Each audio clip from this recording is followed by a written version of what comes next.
Hi, my name is Al Heathcock, author of Volt, a book due out from Graywolf Press, March 1st, 2011.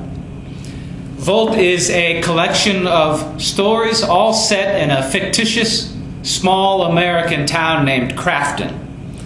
The stories are somewhat linked in that characters appear in multiple stories. Most notably are the town sheriff, Helen Fairley, and the town's pastor, Vernon Hamby. The story I'm going to read a little bit of today is called Smoke. And it's a story that was inspired by something my grandfather told me when I was a little kid. A story he told me when I was 8 or 9 years old. He didn't talk much about where he worked, but he was actually an oil field worker. And the story he told me was a story about a day when he was working as foreman for Sinclair Oil. And he was driving down a long dirt road. And his truck came nose to nose with another truck. Now, this road was so narrow and the ditches were so steep that the trucks couldn't pass one another. And there was no room for either truck to turn around. So the only remedy was that one of the truck was going to have to go in reverse and go all the way back down this long dirt road in reverse. And so my grandfather said that when this happened, he got out of his truck and he went and confronted the other truck driver. And he told the man that he was the foreman for Sinclair and that that man was trespassing on company land and had no right to be on that road. Well, the other driver didn't like my grandfather's suggestion that he put his car in reverse. And they had some words over the whole situation. And that's when my grandfather, quite uncharacteristically, he leaned in towards me and he balled a big meaty fist. And he said, "So I hit that man until he decided he should put his truck in reverse and go on back from where he came." And it stuck with me for a long time. And then I decided to write the story Smoke. Now I changed a few things.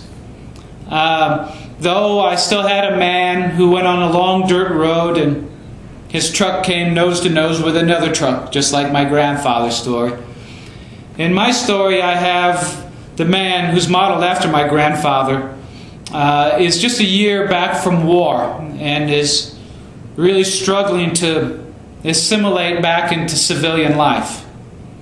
And though my grandfather balled a fist and hit the man, I have the character in my story tragically grabbed up a tire iron and killed the driver of the other truck.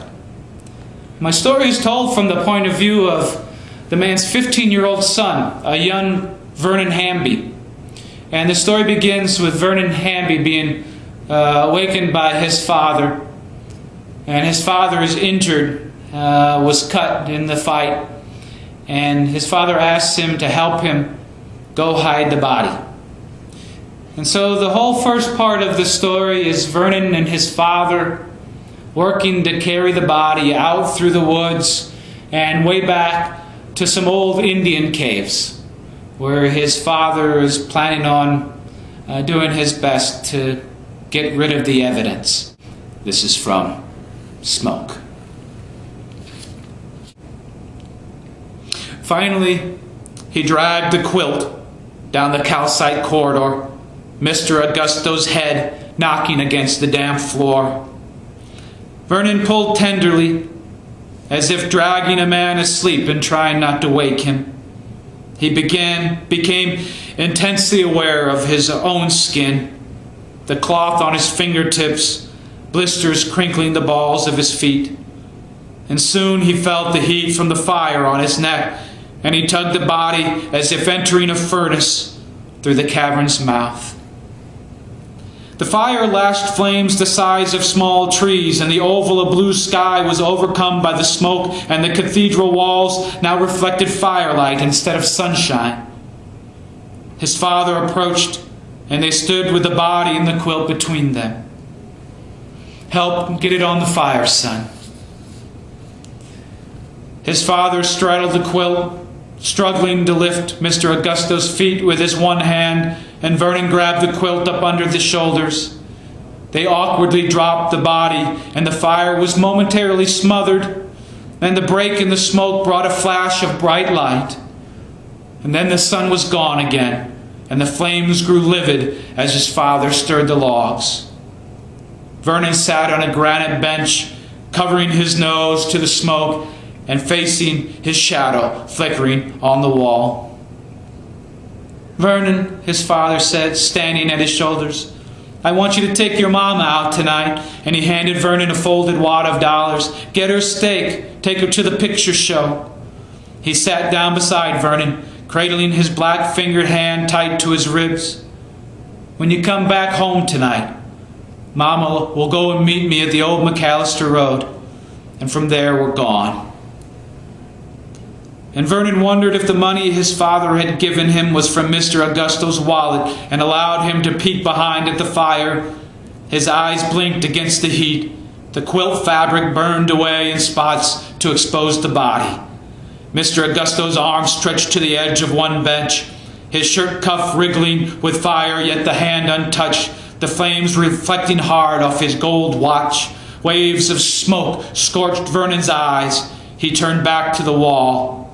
His father had slumped forward, as if poised to be sick. "You're gonna die, ain't you, Pop?" he said. His father raised himself straight. "Maybe I am. I don't know. I just gotta get somewhere I can get my hand worked on and nobody'll ask questions." "I'll go with you, Pop." "No, son. I've got to." And his father watched smoke billow black into the sky, then leaned into Vernon. "Listen to me, son," he said. "I've been thinking on what to do to you, and I want you to listen close." Vernon wiped his stinging eyes and tried to focus on his father's mouth. "Tomorrow," his father said, "I want you to pack your belongings into a bag and walk yourself into the town, to the Baptist church. Go on to Pastor Gould and tell him everything. Tell him how I killed a man, how you had to help carry the body because I was too weak, and how I made you help burn him up. Tell him you need help, that you need the Lord. They can't turn you away, son. You're fruit that's to be picked or go rotten.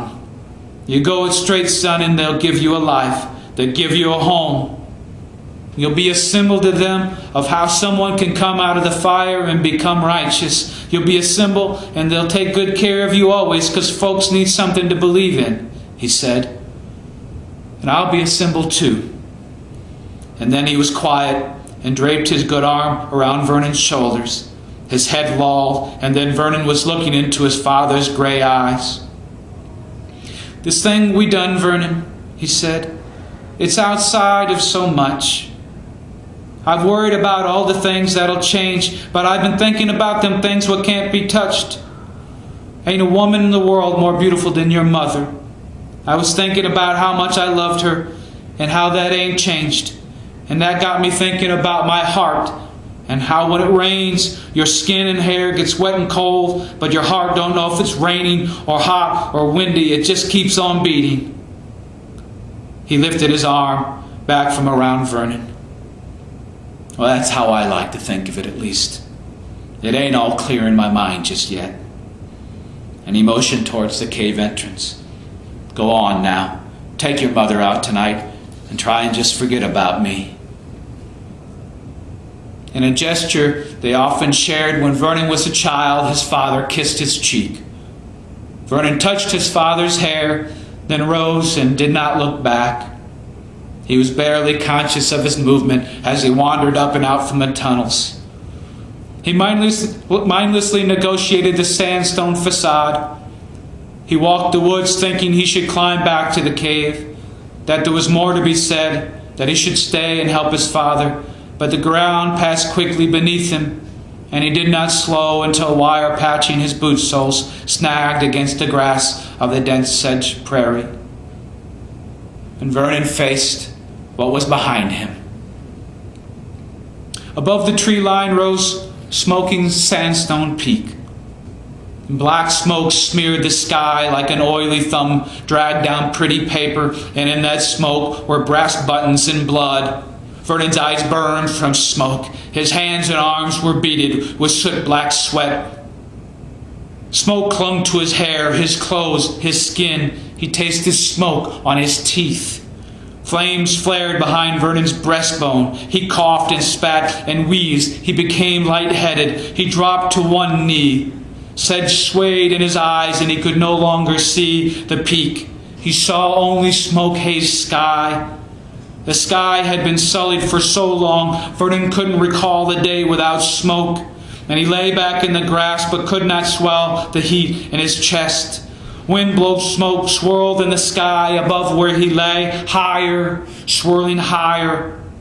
And though he longed to believe his father, to understand him, he knew smoke was not rain and had found its way to his heart. He watched the sky and thought of all the fires the world has ever seen. Fires from wars, fires from bombs. So much smoke. Where has it all gone? New smoke curled beneath wisps of old smoke, drifting ever higher. Higher. Where does it all go?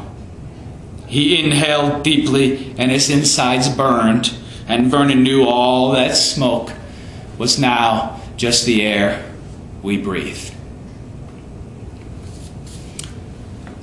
And that's all I have from smoke. Thanks for listening.